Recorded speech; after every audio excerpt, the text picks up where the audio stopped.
இப்போ நாங்கள் எங்கே நிற்கிறோம்னு சொல்லி சொன்னால் கரந்தன் சந்தியில் நிற்கிறோம். கரந்தன் சந்தியிலேருந்து ஒரு 200 மீட்டர் தூரத்தில் வந்து ஒரு காணி ஒன்று எங்களுக்கு விற்க வந்திருக்குது. அது சம்மந்தமாக தான் நாங்கள் இந்த வீடியோவில் வந்து நாங்கள் பார்க்க போகிறோம்.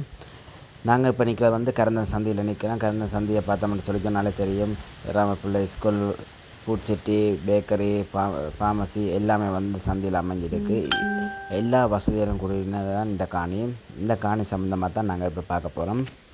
இந்த கரந்தன் சந்தியிலிருந்து ஊரல் போகிற பாதையில் நாங்கள் போய் கொண்டிருக்கோம். அந்த பாதையிலேருந்து சரியாக கரந்தன் சந்தியிலேருந்து பார்த்திங்கன்னா ஒரு 100 மீட்டர் தூரத்தில் வர்ற 2வது லேன், 100 மீட்டர் தூரத்தில் வர்ற 2வது லேனுக்கான இந்த காணி வந்து இருக்குது.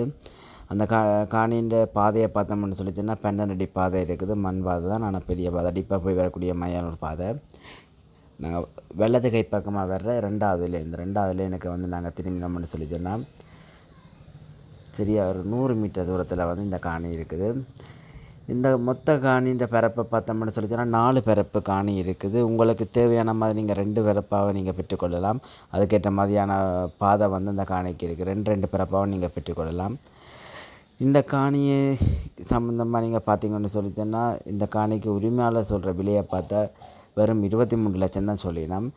நீங்கள் தனியாக 2 பிறப்பாகவும் எடுத்துக்கொள்ளலாம். இல்லைன்னு சொல்லி சொன்னால் 4 பிறப்பாக நீங்கள் முழுமையாக பெற்றுக்கொள்ளலாம். இந்த காணியை பார்த்திங்கன்னா தெரியும். 2 பிறப்பாக பிரித்து சுற்றி வர வந்து தூங்கட்ட வேலி போட்டிருக்கணும். உங்களுக்கு தேவையான அளவு நீங்கள் இந்த காணியை வந்து பெற்றுக்கொள்ளக்கூடிய மாதிரி இருக்கும். நீங்கள் இந்த காணி சம்மந்தமான மேலதிக விவரங்களை பெறணும்னு சொல்லிட்டுனா இந்த டிஸ்பிளேயில் தெரியுற இந்த நம்பருக்கு நீங்கள் தொடர்பு கொண்டு இந்த காணி சம்மந்தமான முழுமையான விடயங்களை வந்து நீங்கள் பெற்றுக்கொள்ளக்கூடிய மாதிரி இருக்கும். இந்த காணின்ற மண்பலத்தை பார்த்திங்கன்னு வந்து சொன்னால் இந்த காணி வந்து செம்மண் காணி. எந்த ஒரு விவசாய நடவடிக்கையும் வந்து நல்ல ஏற்ற உகந்த மண்ணாக வந்து இந்த காணி இருக்கும். உங்களுக்கு தேவையான விதத்தில் வந்து நீங்கள் எந்த வாசல் வீடு பண்ணணுன்னாலும் நீங்கள் கட்டிக்கொள்ளக்கூடிய மாதிரி இருக்கும். இந்த காணியில் நீங்கள் முழுமையான வீடியோ பார்த்தீங்கன்னு சொல்லிட்டுனா இந்த காணி சம்மந்தமான ஒரு பூரண விளக்கம் உங்களுக்கு கிடைக்கக்கூடிய மாதிரி இருக்கும். பக்கத்துலலாம் பார்த்திங்கன்னா வந்தால் தோட்டம் செஞ்சு கொண்டிருக்கணும். வீடு முன்னுக்கு வந்து வீடெல்லாம் கட்டியிருக்கணும். உங்களுக்கு ஏற்ற மாதிரியான வீட்டை வந்து நீங்கள் இதில் அமைச்சு கொள்ளக்கூடிய மாதிரி இருக்கும்.